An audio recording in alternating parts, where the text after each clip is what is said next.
Bună ziua! Numele meu este Gheorghe Zaharia.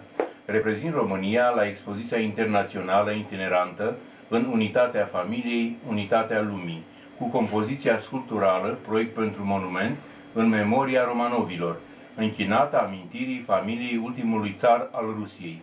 Particip la această expoziție datorită tematicii generoase și umaniste, încercând să aduc modesta mea contribuție la promovarea valorilor familiei.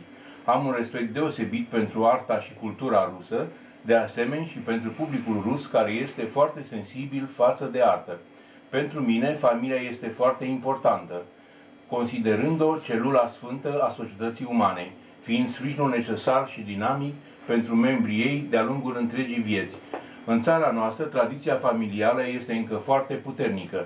Doresc din toată inima ca această expoziție, cu o tematică atât de generoasă, să aibă o mare popularitate și să genereze motive de meditație asupra subiectului pentru cât mai mulți dintre vizitatori.